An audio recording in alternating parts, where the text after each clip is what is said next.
The world's most dangerous animal isn't a shark, it isn't a lion, and it isn't a crocodile. It is an insect that may already be inside your home. You hear it almost every night.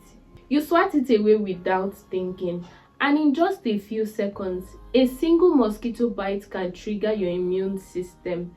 And if that mosquito is carrying a disease, it can introduce a dangerous parasite or virus into your body before you even realize what's happened.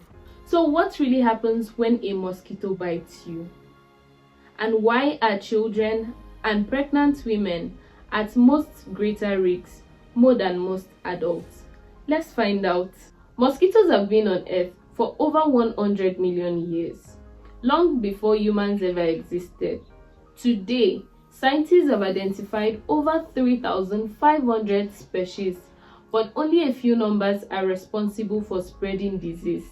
Here's something many people don't know. Only female mosquitoes bite. Male mosquitoes survive on nectar from flowers. Female mosquitoes, however, need the protein in blood to help their eggs develop. So when a mosquito lands on your skin, it's not biting because it's hungry.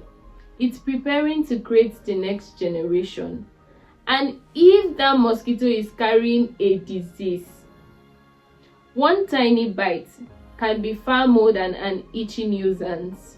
A mosquito bite lasts only a few seconds, but what happens inside your body can continue for days or weeks.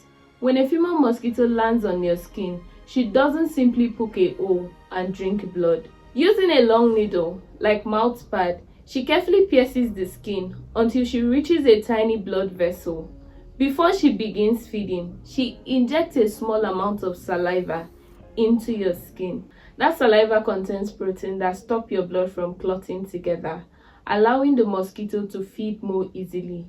Your immune system immediately detects those proteins as foreign and reacts by releasing chemicals, including histamine. Within minutes, the areas becomes red, swollen, warm, and itchy. In other words, the itch isn't caused by the bite itself. It's your immune system responding to the mosquito's saliva.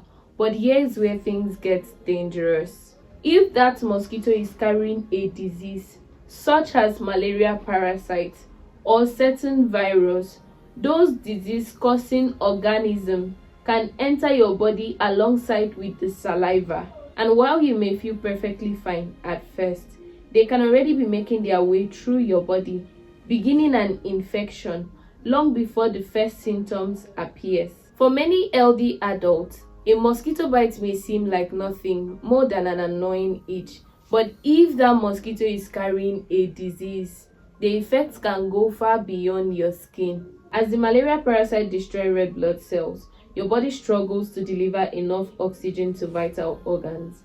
That is why many adults experience extreme tiredness, weakness, headache, high fever, and muscle pain. Even simple tasks like walking or concentrating can feel exhausting. If treatment is delayed, the infection can become much more serious. The brain, kidneys, and lungs can all be affected, leading to life-threatening complications. And here's something many people get wrong. Many adults ignore the early symptoms because they think it's just malaria or just a fever. But the earlier malaria is diagnosed and treated, the lower the risk of serious complications. That is why no persistent fever after a mosquito bite should be ignored. Children are among the people most vulnerable to mosquito-borne disease, especially malaria. Unlike many adults who may have developed some level of immunity after repeated exposure, young children have little or no natural protection. Their immune system is still developing, making it hard for their bodies to fight off infection. Once malaria parasite enters the child's body, it multiplies quickly and destroys red blood cells. As those cells are lost, the body carries less oxygen to vital organs, leaving the child weak, tired, and dangerously ill. At first, it may look like ordinary fever, but without prompt treatment, the infection may progress rapidly. Children can develop severe anemia, dehydration, difficulty breathing, or even fall into coma. In severe cases, malaria can become life-threatening within a short period of time. That is why health experts encourage parents and caregivers never to ignore a persistent fever in a child, especially in an environment where malaria is common. Early diagnosis and treatment can make a life-saving difference. During pregnancy, a woman's immune system naturally changes to support the growing baby. That change can make it hard for her body to fight infections like malaria. If a pregnant woman becomes infected, the malaria parasite can affect both mother and baby. It increases the risk of severe anemia in the mother and can reduce the risk of oxygen and nutrients reaching the baby. This can lead to miscarriage, premature birth, low birth weight, or in severe cases, the loss of the baby. That is why preventing mosquito bites during pregnancy isn't about protecting one life. It is about protecting two. Note: mosquito can find you in the dark by detecting the carbon dioxide you breathe out, your body heat, and your natural body odor. One mosquito doesn't stop after biting one person.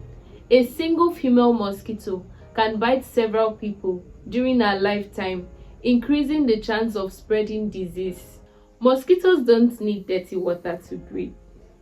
Even a small bottle cap or any container holding clean still water can be enough for them to lay their eggs. The next time you hear a familiar buzz of a mosquito, remember this: you are not just dealing with an annoying insect.